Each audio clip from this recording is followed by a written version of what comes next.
آپ نے کبھی سوچا کہ ہمارا اسلام باقی دنیا اسلام سے الگ کیوں ہے؟ مطلب جو اسلام ہم پاکستان میں دیکھتے ہیں وہ باقی مسلم دنیا میں کیوں نظر نہیں آتا؟ ہمارے ہاں مزارات پر جانا، چادریں چڑھانا، منتیں ماننا، جلوس نکالنا، عرس کے میلے لگانا یہ مذہب کا حصہ سمجھا جاتا ہے، اور جو ان سب چیزوں کو نہیں مانتا اسے تو لوگ مسلمان سمجھتے ہی نہیں، اس کے خلاف تو فتوے جاری ہو جاتے ہیں۔ میں نے تقریباً آدھی دنیا دیکھی اور بہت سے مسلم کنٹریز دیکھیں، مصر، ٹونیزیا، لیبیا، آذربائیجان، دبئی، سعودی عرب، موراکو، ٹرکی، قطر، کویت، بحرین، عمان، یمن، عراق، شام، اردن، لبنان، یہ سب جگہ دیکھی۔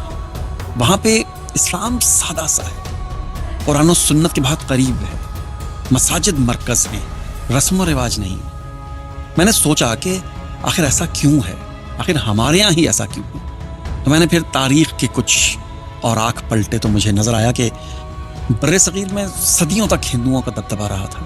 محمد بن قاسم جب اسلام لے کر آیا، محمود غزنوی آیا، دہلی سلطنت اور مغل آئے، لیکن ہندو اکثریت اپنی تہذیب کے ساتھ موجود رہی۔ البیرونی نے اپنی کتاب میں بھی لکھا تھا کہ ہندو اپنی رسومات میں اتنے سخت ہیں کہ بدلنے کو تیار نہیں ہیں، اور مسلمان انہی کے ساتھ رہتے رہتے کچھ چیزیں اپنا لیتے تھے۔ یوں ہمارے یہاں یہ ہوا کہ ہندو جیسے دیوی کے آگے جھکتے تھے، مسلمانوں نے مزاروں کے آگے جھکنا شروع کر دیا۔ وہ مندر میں چڑھاوے چڑھاتے تھے، مسلمان مزاروں پر چادریں چڑھانے لگ گئے۔ وہ دیوالی اور اس طرح کی چیزیں مناتے تھے، ہم عرس وغیرہ اور جلوس منانے لگ گئے۔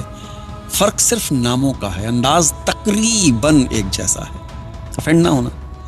لیکن یہاں پہ میں ایک بات ضرور کہوں گا کہ میرا مقصد کسی کی دل آزاری نہیں ہے، بائی دا وے، نہ ہی میرا اتنا علم ہے کہ میں صحیح یا غلط کو سمجھ سکوں یا کہہ سکوں۔ میں تو صرف سوال کر سکتا ہوں بغیر بے ادبی کے، کیونکہ میں اس نبی کا پیروکار ہوں جنہوں نے سکھایا ہے کہ دوسروں کا مذہب کا احترام کرنا ہے تاکہ وہ پلٹ کر تمہارے مذہب کو برا بلا نہ کرے۔ میں اپنے ہی مذہب کے ان لوگوں کا بھی احترام کرتا ہوں جنہوں نے یہ ثقافتی رسموں کو دین کا حصہ سمجھ لیا۔ میرا اختلاف نیت سے بالکل بھی نہیں ہے، سب کی نیت بالکل صاف ہے۔ میرا اختلاف عمل سے ہے، صرف عمل سے۔ ہمیں یہ سوچنا ہے کہ اسلام باقی دنیا میں مختلف کیوں ہے۔ ایک طرف دنیا میں تقریباً 50 سے زیادہ مسلم ممالک ہیں، اور ایک طرف اکیلا پاکستان۔ دنیا میں آج تقریباً 2 ارب سے زیادہ مسلمان بستے ہیں، ان میں سے صرف پاکستان میں تقریباً 20 کروڑ 22 کروڑ مسلمان ہیں، یعنی کل مسلمانوں کی آبادی کا 12%، صرف 12%۔ اب سوچنے کی بات یہ ہے کہ اگر دنیا میں باقی مسلمان ایک طرف ہیں اور صرف پاکستان کے مسلمان ایک طرف ہے، تو سوال یہاں پر یہ بنتا ہے کہ کون زیادہ قریب ہے اسلام کی روح سے؟ کیا 88% دنیا کے جو مسلمان ہیں وہ غلط ہو سکتے ہیں اور صرف باقی 12% درست، یا پھر یہ جو 12% اپنی مخصوص تاریخ اور اپنے مخصوص کلچر اور اپنی مخصوص رسومات کے قیدی ہیں؟ کیا ایسا ہے؟ اسلام ایک ہے، قرآن ایک ہے، نبی ایک ہے، قبلہ ایک ہے، امت ایک ہے، نماز ایک ہے، روزہ ایک ہے، حج ایک ہے، زکوٰۃ ایک ہے، کلمہ ایک ہے، شریعت ایک ہے، ایمان کی بنیاد بھی ایک ہے، عقائد توحید بھی ایک ہی ہے۔